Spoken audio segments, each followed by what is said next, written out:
Welcome to the Cristo Rey Network Virtual College Fair. We're so excited to have you join us today.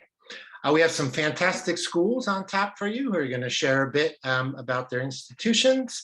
My name is Christopher, and I will be your facilitator for this session. Before we do get started, just a few quick housekeeping items to go over. The first is that your camera and microphone are off, so the panelists will not be able to see or hear you. And also attendees are welcome and certainly encouraged to ask questions to any of the panelists at any time. You can pose your question to a specific institution, or you're free to ask a question to any and all of the institutions. Also, if you haven't looked at the other sessions being offered today, please do so and sign up for the ones that interest you. And also a recording of this session will be available at stridescan.com/Cristo Rey. Without further ado, I'd like to go ahead and turn it over to our first school today, which will be the University of St. Thomas. Perfect. Thank you very much. Let me just share my screen with all of you. Just 1 minute, please.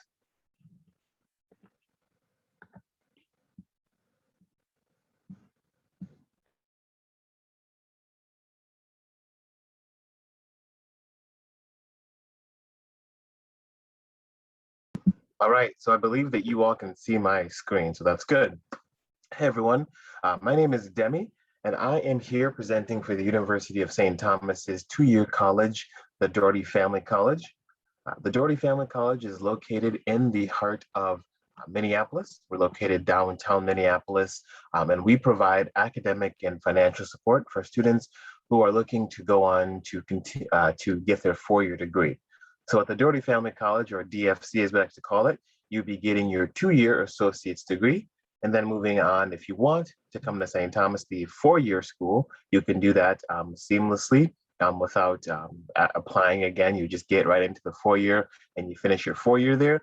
Or you can use the credits to transfer over to anywhere else, maybe the U of M, Gustavus, anywhere else that you might like to go. But the Doherty Family College is a two-year institution, two-year college. There are a few things that make us special at the Doherty Family College. I just want to share a few things with you. The main thing that I want you to take away is that if paying for college is going to be a financial burden for you, then the Doherty Family College might be something that you want to look into. We want to make sure that we remove all the barriers, because we know that going to college can be expensive and a whole other group of things. So what we like to do is remove all the barriers to make things streamlined and make sure that you're able to get in and you're able to persist and finish out your degree.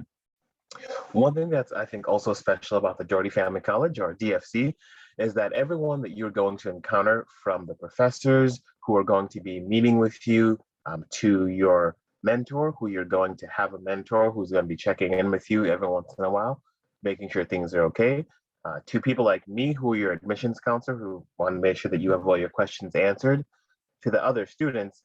Everyone here is really making sure that wants to make sure that you succeed.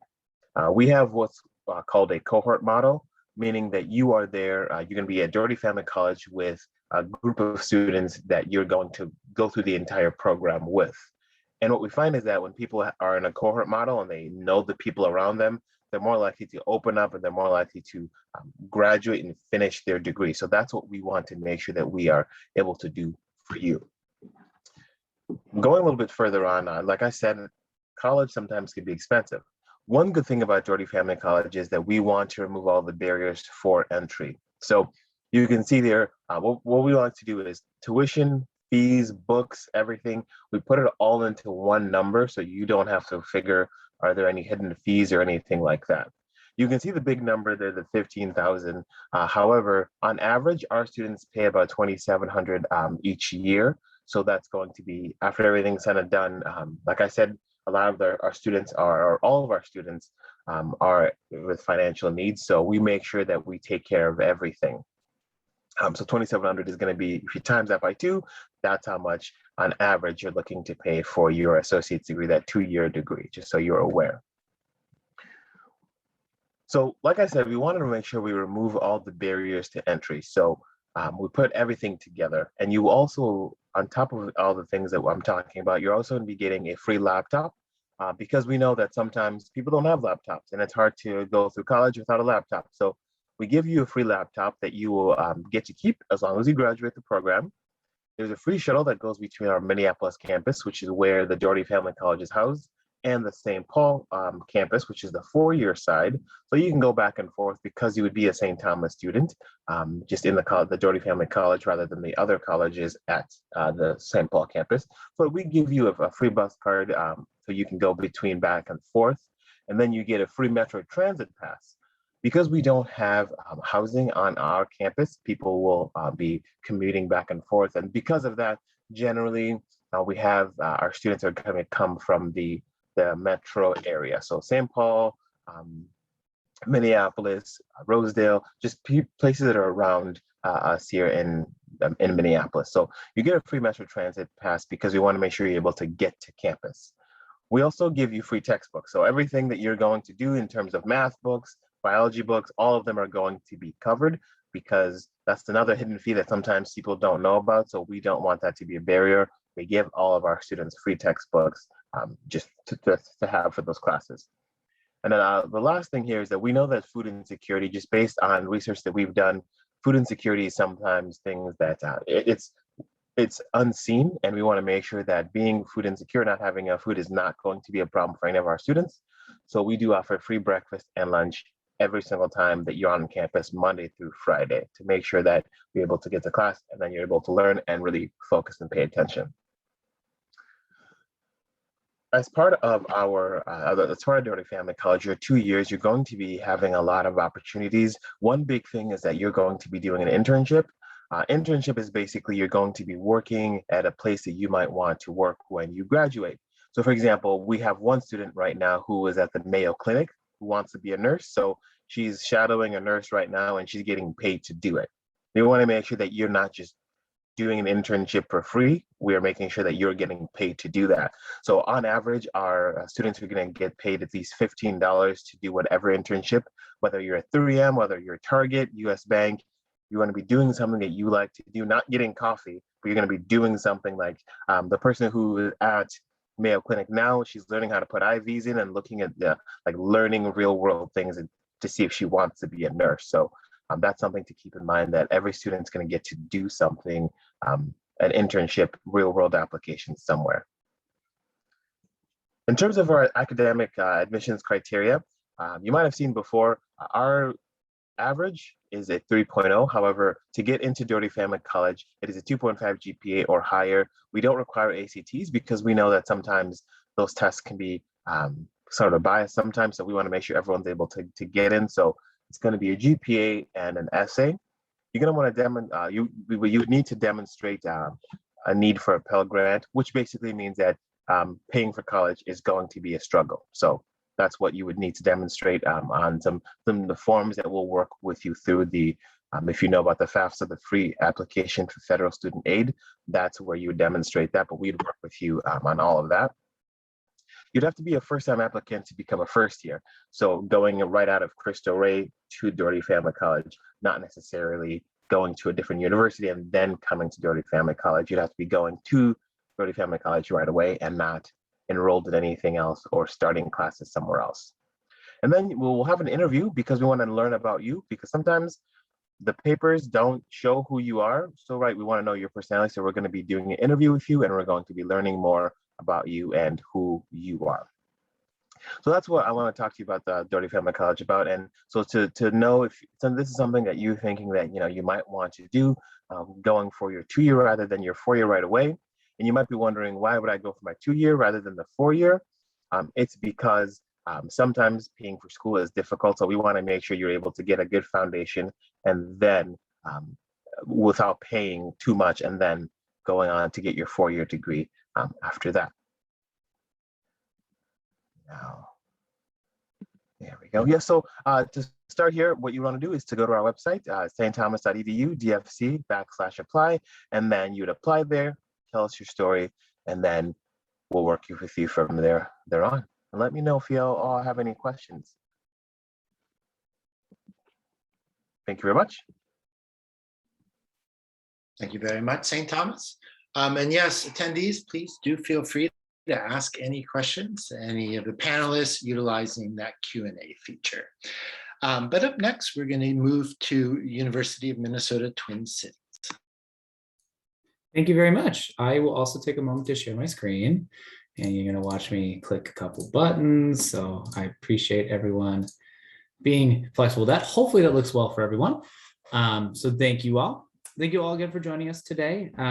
My name is Jacob Ostermann, and I am one of the admissions counselors for the University of Minnesota Twin Cities. So we are the large public Big Ten flagship school in the state of Minnesota.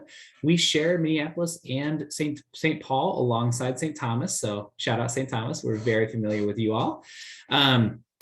And I am actually the Illinois counselor. So I work with students primarily from out of state, but I'm also able to answer questions from anybody. So if you feel free to throw some questions at me. So just to kind of describe our campus, we are a large school, right? As a large public school, we have an undergraduate body of about 30,000 undergraduate students. I confess, fall 21 data is coming soon. We did a census on our campus this week that was on Monday, and I'm waiting for that to be finalized for me. But I would say we're just north of about 31,000 then in the undergraduate body. You can see a full breakdown of our university. I just want to share that we are a predominantly white institution. I did not want to slide that past anybody, with about 65% of our campus being students who identify themselves as white. But as you can see the full breakdown here, I just want to put this in a little bit more context that, when we take 6%, for example, of the African-American community on our campus, that is 6% of 30,000. So I just want to acknowledge and kind of put that a little bit more in context. We also have representation of all 50 states and 88 countries on our campus.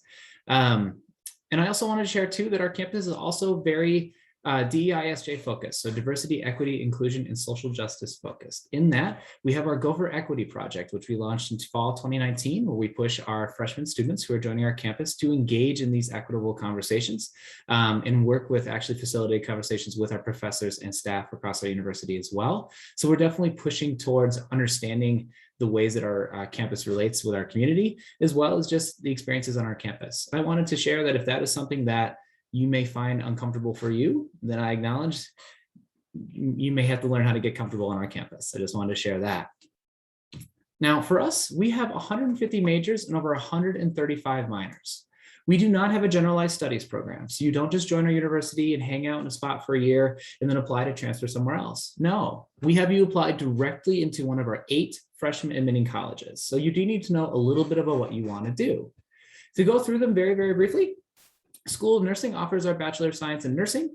Carlson School of Management is our business school. For example, you can see our business school here. Finance, accounting, international business. College of Science and Engineering has our hard sciences, but also engineering. Biomedical engineering we're most renowned for, but especially mechanical and chemical engineering as well. College of Liberal Arts has about 70 of our majors, psychology being our most prominent, especially since it's ranked number 8 in the country. College of Food, Agricultural, Natural Resource Sciences, Environmental Science, Fisheries and Wildlife Preservation, Animal Sciences, it's most popular here. College of Education, Human Development, Early Ed, Special Ed, but then also Sports Management is a very popular major here. College of Design, Architecture is our most popular, but we also offer product design. We're top 5 in the country for retail merchandising. And then the College of Biological Sciences, where we are unique because we have an entire college. All of its majors are founded in the study of life. Now, we are a large school, right? 30,000 undergraduate students. However, our student to faculty ratio is 17-1, regardless of major. 80% of your classes are fewer than 50 students. 64% are fewer than 30. If you get a class that's bigger than 50, you're guaranteed a discussion section or a lab section. We'll partner with your class, caps off at about 30, and be with a graduate student or a professor in the same field to help you get your questions answered. Now, there's a lot of ways to be engaged on campus. A benefit of our size is we have over 900 student groups, whether it be more than 200 multicultural student groups, more than 50 Greek chapters, more than 50 intramural sports teams. Maybe you want to get involved in research. Roughly 90% of all the research in the entire state of Minnesota goes through our system in some capacity. So there's an extensive amount of research opportunities for our students to get involved in. We also take pride that we have over 200 study abroad programs in over 60 countries. So we take pride that any major on our campus, whether it be 3 weeks, a summer, a semester, if you want to see another part of our incredible earth, diversify your experience, please work with us and we can help make that happen. We're very proud of it. Then we're also the Maroon and Gold State. We have 21 NCAA Division I teams within the Big Ten. So we're competing against like Michigan State. Right now I got the Gophers going against Colorado. I got to check on that score later. Over 1 million Gopher fans come to cheer on our sports teams every year. As a current student, all the sports are free except for 3: men's football, men's basketball, men's hockey. Those come at discounted rates, whether it be single tickets or season passes. But I will confess they are expensive when Iowa or Wisconsin is in town, because our rivalries with them have been well over 200 years at this point for both of those schools. But the thing about Minnesota that I have to share is, so yes, we have lots of academics, a lot of high ranking programs, tons of research opportunities, tons of student groups, right? Like a large tier 1 research state university would have. And to be honest, throughout the country, there's a fair number of schools that are like us in this regard. But what separates us from them is the fact that we offer all of those things and have major metropolitan cities literally in our backyard. For those of you who are not from Minnesota or aren't familiar with Minneapolis and St. Paul, this train, this is the light rail, it's a city train from Minneapolis and St. Paul. It goes right in front of our student union. You hop this train, you ride it 20 minutes, 4 stops, and you're downtown Minneapolis. Literally your backyard.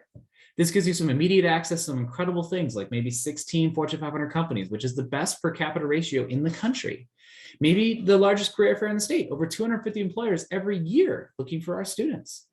But then also, what about fun, right? 6 professional sports teams. I can name you different concert venues, like maybe the First Ave or the Armory, maybe a theater venue, the Guthrie or the Orpheum Theater, all literally right off this train.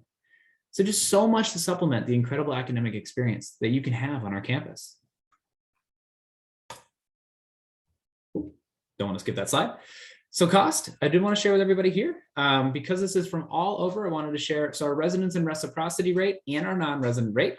For those who are curious, it's Minnesota residents, and then reciprocity is Wisconsin, North Dakota, South Dakota, and actually a little bit of Manitoba. So if you are not in the Dakotas or Wisconsin or a little bit of Manitoba, you are the non-resident rate, and then Minnesota as well. So you can see this is the full cost breakdown, okay, from top to bottom. If you are curious, our College of Science and Engineering and our business school does charge a $2,000 per year surcharge to maintain their state-of-the-art facilities and labs. So they are $2,000 more. But when you apply, automatic consideration for merit-based scholarships across the entire university. Nothing more you need to do. No extra form, no extra essay. It's a blessing. You don't need to do anything else, but it is a curse because no one else does either. So it is a competitive situation. And unfortunately, we are unable to give scholarships to everybody. But I just wanted to be transparent in that. Now, for our application process, we are on the Golden Gopher application, which is on our website, or the Common application. We're totally cool with either. Honestly, about 70% of our applicants came from the Common app, so we're down with that last year. Automatic consideration for admission, honors, and merit-based scholarships. We do ask that you self-report your academic record, so do not send us a transcript. We must have you self-report. And then we have 3 deadlines: early action 2, regular decision. We do our decisions on kind of a rolling-ish basis through these deadlines. So that means as soon as we have it, we give it to you. We don't release till a certain day. And we are not one of those schools that if you apply sooner, you're more likely to be admitted. Absolutely not. For us, the only difference is, like, if you apply tomorrow, you might hear by Thanksgiving. If you apply by November, it might be January. That's it. If you are interested in our School of Nursing, you must apply by November 1st. That is our only program that requires this, but I want to make sure you all know. And then finally, just a little bit of a breakdown. Because our colleges are each different, because you're applying directly in, the admissions is a little bit different on these.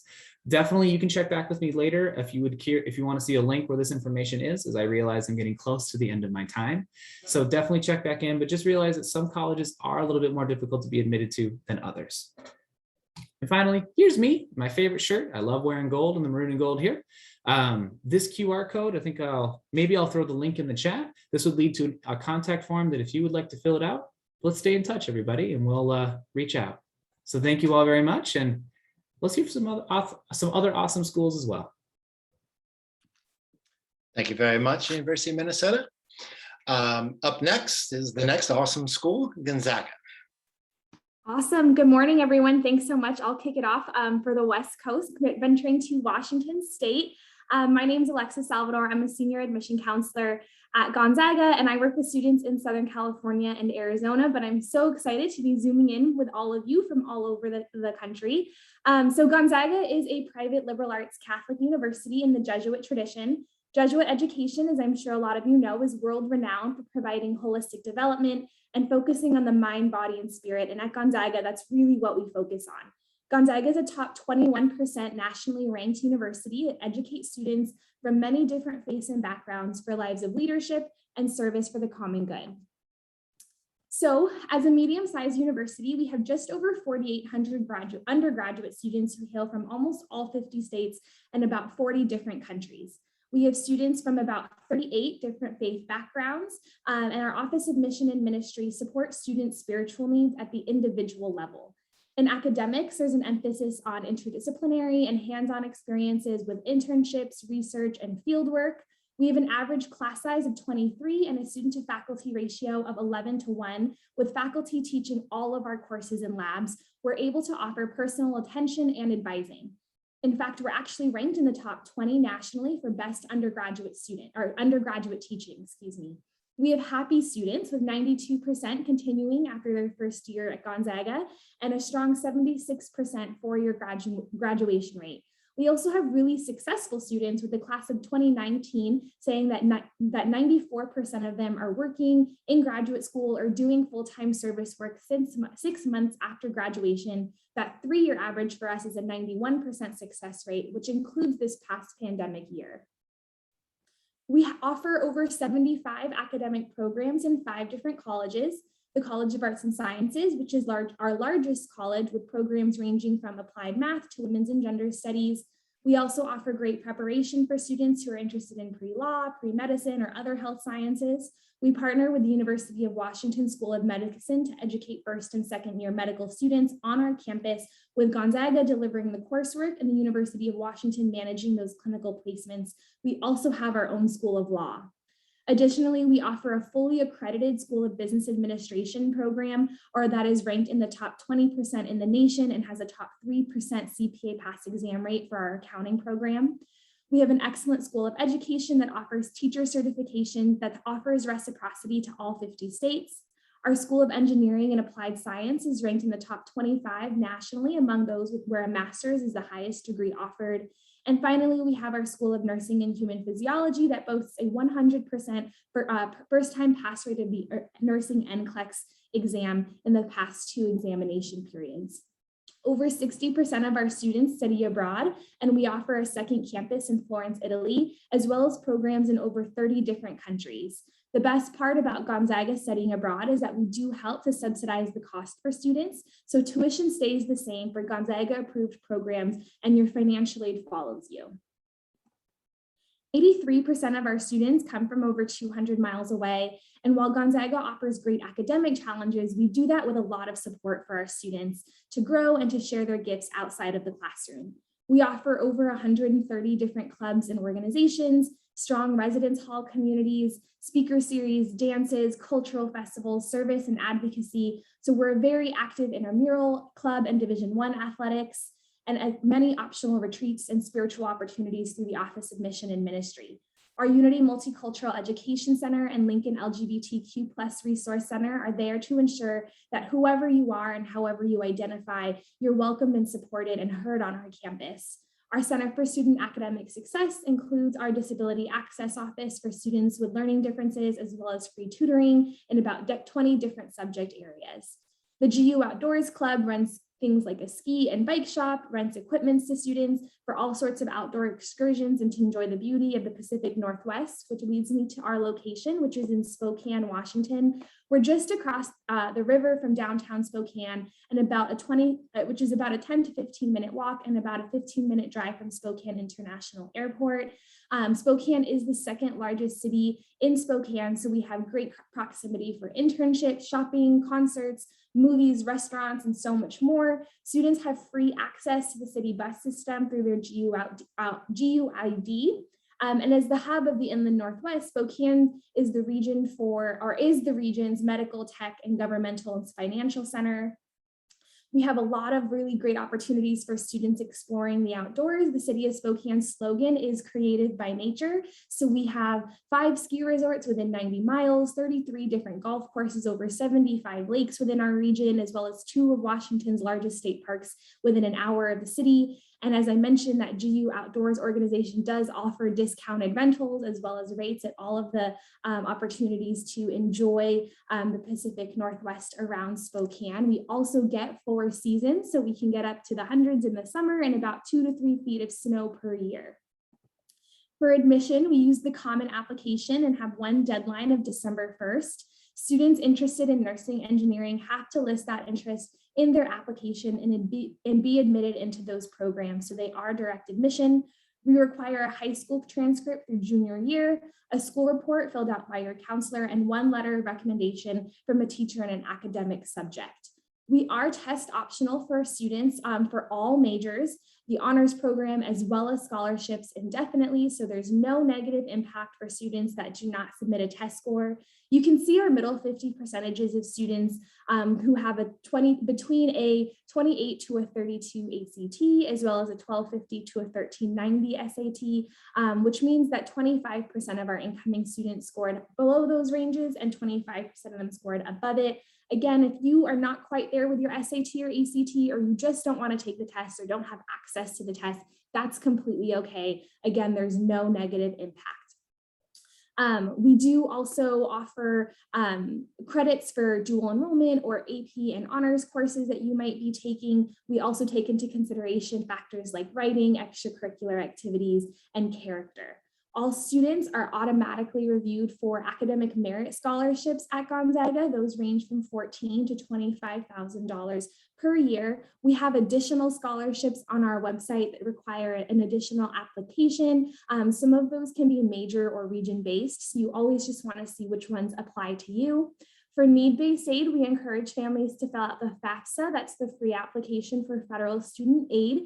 If you're ineligible for the FAFSA and you're a Washington State resident, we do also accept the WASFA. And if you are not eligible for the FAFSA and do not reside in Washington, we do have a needs analysis form on our website as well. Those evaluate you for need aid, so that can be federal aid, state aid, or Gonzaga as a private institution can see if we can meet need aid in addition to what the government can give you in the form of Gonzaga grants. 98% of our students at Gonzaga receive some sort of financial aid or scholarship, so we do really try to do our best to make Gonzaga as affordable as possible for you. Please feel free to reach out to me at any point. I'm going to go ahead and put my information in the chat box for you all, as well as a link to sign up to learn more about Gonzaga. But thank you so much for joining us, and I look forward to your questions. Thank you very much, Gonzaga. And we are moving to our final presenters. So attendees, please do send any additional questions you may have through the Q&A. But up next, we will hear from Seattle University. Awesome. Thank you so much, everyone. You've made it to the last college presentation. Congratulations. And we are wrapping it up with another school in Washington State. Essentially from where Alexa was, you're going to take a 5-hour drive or a 1-hour flight over to Seattle University in Seattle, Washington. My name is Julian Franco. My pronouns are he, him, and I serve as the Associate Director of Admissions, overseeing diversity recruitment and pre-college programs. So if you're also in this space and you're a 9th or through 11th grader and you're interested in doing any summer programs or exposing yourself to college opportunities early, also feel free to reach out to me to see if you can do that, potentially receive college credit and start preparing for the college application process early too. But of course, today I'm going to talk quite a bit about Seattle University, particularly for our seniors in the room, talking about what opportunities are here in the great Northwest. We were founded in 1891, just as one building in the Capitol Hill neighborhood of Seattle. And of course, as Seattle has grown, our university has grown as well. You can see Seattle University in that lower picture right there is a 4-block radius in Seattle, just up the hill from downtown. It's a pretty steep hill, but as you can see, our proximity is really close to the very urban central area of Seattle. But what I love is we're a small community in this big urban location. So particularly for our first generation students in the space, I was a first generation student myself, and I thrived and really survived through college by having a tight-knit community. And being in a big city, it's a really great way to introduce yourself in a really seamless way into this large urban industrial community. We are also a Catholic Jesuit institution, one of 27. So we really pride ourselves in being really mission driven. And it's not a transaction coming to Seattle University. You can't expect to come here in 4 years, put your head down, study, and get out of here. That's not the Jesuit way and not what we want you to do here at Seattle University. We really want you to transform you as a leader and an individual through your mind, body, and spirit, and have incredibly social justice kind of focused goals and ambition throughout all of any of your academic endeavors or interests. We have about 7,200 students overall on our campus, but about 4,700 of those are undergraduate students. So that larger number includes our graduate programs and our law school. Specifically for our undergraduate programs, though, we have 65 degree programs, which I'll outline in a bit. And a bit has arrived on this slide. So looking at academics, right, we have 75 majors. Specifically for our school, we are a direct entry school. So when you're applying to Seattle University, if you're admitted, we'll also let you know if you're admitted into the school and the academic discipline that you listed on your application. On top of the majors that you're choosing, we have a really robust core curriculum to make sure that you're having a holistic liberal arts education at that same time. For those of you that are interested in pursuing the honors program route, we have 3 different tracks, and all of our academic disciplines are able to partake in our honors program. For those of you that have potential goals outside or beyond your undergraduate studies, like wanting to go to medical school, even law school at Seattle University, we have phenomenal pre-professional advising programs that really help you and set you up for that next step after undergraduate studies. And if you're a student that is unsure on what they want to study, Seattle University, unique to the West Coast, has a pre-major advising program. So you actually be coming in and really owning the fact that you're open to opportunities and undecided. And we have very intentional advising, retreats, speakers, etc., goal setting to really support our students who are unsure on what they want to study in, or maybe have a direction but don't know how to quite explore it once they come to college, to really make sure that you're graduating Seattle U with a competent major and a plan afterwards. Some of our most popular majors on our campus are nursing, criminal justice, computer science, psychology, biology, and economics. And as I talked about, a tight-knit community in Seattle U, you can see our average class size about 18 students and an 11-to-1 student to faculty ratio. So that tight-knit community extends into the classroom as well. Now looking at student life thriving here in Capitol Hill. It's more than just a home away from home, as you can see from the picture. There's over 100 student clubs, community service-based, right? Being in a really urban area of Seattle, we make it a point in our mission to really extend ourselves into the community and not just place ourselves in Seattle. So we really try and work with our nonprofits, our local Seattle public schools, any community-based organizations where we really have an extension and a connection with those programs around our area. We have quite a few cultural and identity-based clubs, over 25 actually, which I'll outline in the next slide. Many professional honor societies and also outdoor recreation, right? Being in the Pacific Northwest, there's tons of places you can go. We're near water, near mountains, near everything that you can do. Center for Student Involvement are also great ways to figure out, hey, I want to be involved and I want to get engaged outside of academics. What should I do? Come into that space and see various ways you can get involved, whether it's through those student clubs or through campus ministry, through our Office of Multicultural Affairs, right? There's lots of different centers that you can really kind of find your home at here at SU. We are a Division I school with 19 varsity sports that students can partake in. But also, if you are not competing at that competitive or caliber of level of athletics, like myself, we also have intramural and club sports that you can partake in. So, right, growing in mind, body, and spirit also means your health, and we want to make sure that you're also actively doing that also. And we also have tons of campus traditions like fall ball, quad stock, which is a major music festival in the middle of campus, and then students' favorite every quarter is de-stress with dogs, where there's many dogs on campus, and staff like myself get to bring our dogs to campus.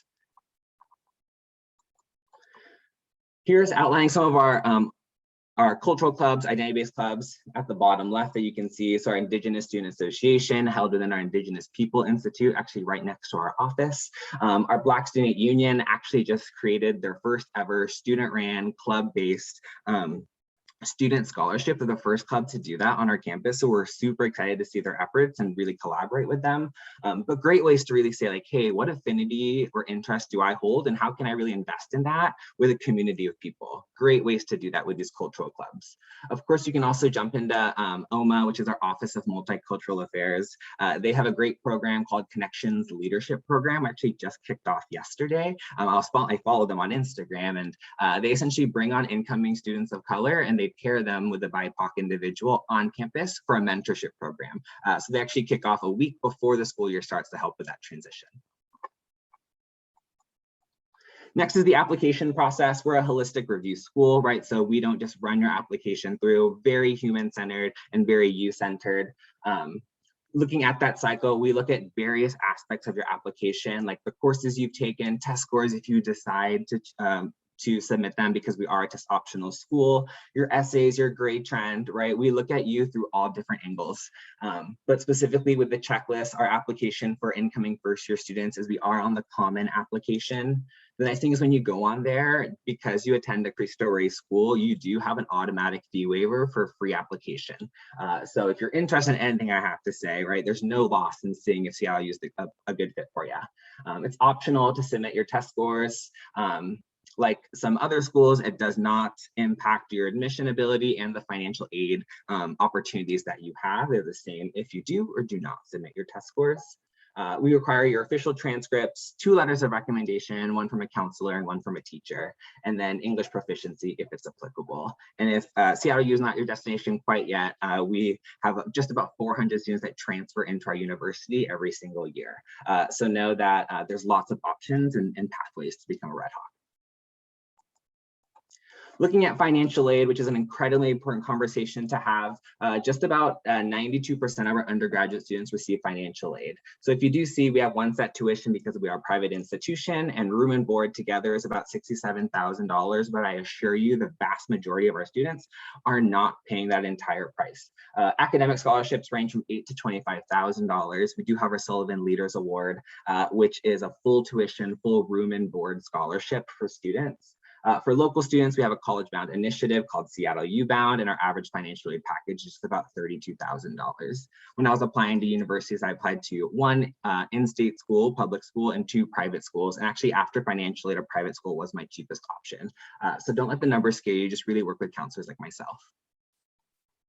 Thanks so much for talking to me, or not talking to me, listening to me. I hope you talk to me soon. Here's my contact information, my email, and my phone number, and I will send it back to Christopher to facilitate any questions that we have for the group.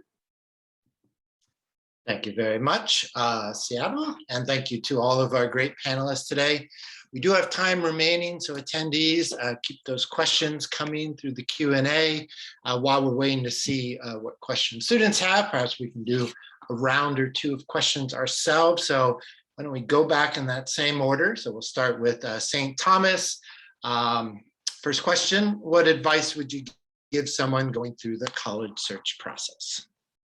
I think the best thing you could do is just to talk to your admissions counselor. No matter what school you're looking for, just chat with us. We're all nice people, so if you have questions, we're here to help. And if we can't help, we'll find somebody who can. I agree with that. I think I would add, so for me, I feel like one of the top 4 reasons that someone should choose a school is how does it feel to you, right? As you kind of walk around the campus or navigate around the campus and you take in the sights, the sounds, the smells, right? We expect you to live on our campus for 4 years, right? So sure, we had quick presentations today. We had a lot of pictures, but how could we possibly describe that feeling to you? So I encourage you, if possible, please visit our campuses. Please visit and soak in that feeling. That would be my advice. And kind of piggybacking on that, I think if we can pick a silver lining of the pandemic is that a lot of universities around the nation, around the world are offering a lot of virtual opportunities, which makes access to learning and connecting with their universities a lot easier and more affordable for sure. So if you were able to come visit us, we would love to have you. But I would also say definitely explore all of your college and universities websites, attend their webinars, attend their student panels, schedule faculty meetings, and really immerse yourself in everything we're offering virtually in addition to in person. And I think it's created a really awesome opportunity for students to very easily get on a chat group or hop onto Zoom and connect with our current students more so than it has been previously. So definitely don't just ask questions of your admission counselors, although we're a great place to start, but ask us to get you connected with some of our current students.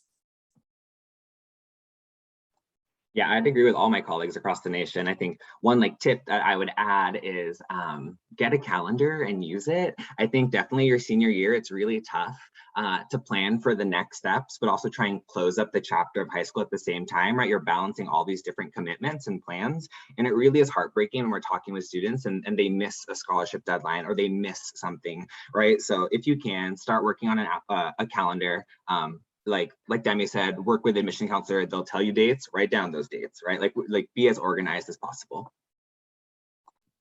Great, thank you. You had 9 minutes to present a lot of facts. So what's one thing you want students to remember about your school as they leave this session today? Why don't we flip the order? So last shall be first. One thing, it's more of a fun thing, not like the main thing that you have to know about Seattle U, but we are proudly an edible campus. So we have this edible map where there's all these different produce and trees and fruits that you can eat through campus. There was a student who was baking bread and she needed rosemary for it, right? Rosemary focaccia, super good. And she just pulled up the map and found some on campus and loves telling that story. So pretty cool. We're an edible campus.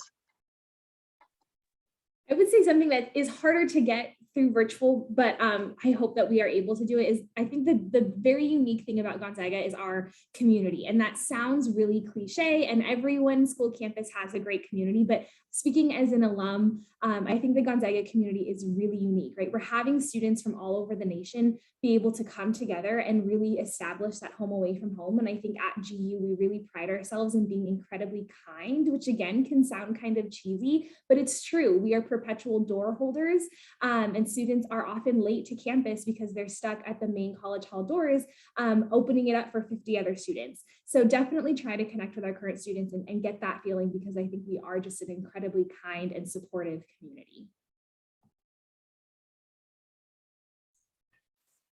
I think for my campus, I would say I can't stress enough how unsung Minneapolis and St. Paul are. For those who aren't from the area, those two cities, and the fact that we have kind of the best of both worlds with having a large state school, but also literally next door to these cities. I can't stress that enough. A fun one I would share is just cheerleading started on our campus. That's a random little fun one. Just like Jacob just said, yes, because the Doherty Family College is smack dab in the middle of downtown Minneapolis. One thing that's cool is that we like to take students to different events. So the Orpheum is right there, the Guthrie is right there. So we'll go to different random shows all the time. So that's something that's really fun that students really love. Great, thank you. And we have time for one more question. So what's one myth you'd like to debunk about the college admissions process? And why don't we flip up the order? Gonzaga, why don't you go first? Awesome. I was not expecting that. I would say the one thing that I would like to debunk is the gatekeeping mentality that sometimes presents itself with college admission, right? I think admission is the big word there, right? We are not denial counselors. We are looking to admit students. We are looking to welcome you into our communities and welcome you onto our universities. So really, there's nothing to lose by applying and by asking questions. Our whole job is dedicated to helping you. So don't think that college is only for certain people. College should be for everyone, and it's our job to try to get you there, regardless of what university or what the right choices are for you. Thank you. St. Thomas? That was such a good answer. That's what I wanted to say. Yes, we're not here to keep you out. We really do want to help you. And I think one myth is that, it's hard to like talk to us and things like that. Like we're here to talk. We're talkative people. So when you have questions, let us know. Yeah, we're here to help you get in and see what we can do to get you funded so you can be able to afford school as well. Thank you. Minnesota. I'll say, Chris, you were throwing it off on me. I wasn't sure who was next. I wholeheartedly echo what was said earlier. That is, and honestly, it's a tough act to follow. So I'm going to try one that I hear a lot right now. This whole concept of test optional. I just want to say, we really mean it when we say test optional. I get this question a lot, and I'm not like, for example, my school, half of the kids who were admitted last year did not provide a test score. It was half and half, y'all. Like so please, if we really, really mean it, and if you're really nervous, please then ask us about it and we can break it down further. But I'm telling you, the test score for test optional, don't stress that hard. I guess what I'm trying to say. Thank you. Seattle. Try going last after all three of those pieces of advice. Yeah, I completely agree with all my colleagues. I would add in, which is kind of similar to what they noted, is I think students oftentimes don't realize how much advocating power they have in this process, right? Like you're not just susceptible like of submitting your documents and then just like waiting to see what's going to happen, right? Like we want to get to know you as a person. You can put some personality, humanity, explanations into it. And like flex on us a little bit, right? Sometimes it's a little like hard to brag about yourself, whether you're just nervous because you're 17 applying or culturally you weren't taught to brag about yourself, right? We're taught to be humble, but this is a space for you to really talk well about yourself and say like, hey, I think I'd be a really great fit for your school. Let's talk. Great, thank you. Thank you again to all of our great panelists today, and thank you to all of our attendees for joining us. This does bring us to the end of our session. Before we wrap it up, just a few quick housekeeping items. The first is that when you close this window, you will receive a very quick 5-question survey that we ask that you complete. And again, there are some other sessions going on, so if you haven't checked those out, please go to the website and sign up for some additional ones. And a recording of this session will be available at strivescan.com/Cristo-Rey. But thank you again to everybody. I hope you enjoy the rest of your Saturdays and enjoy the college search process. Have a great day.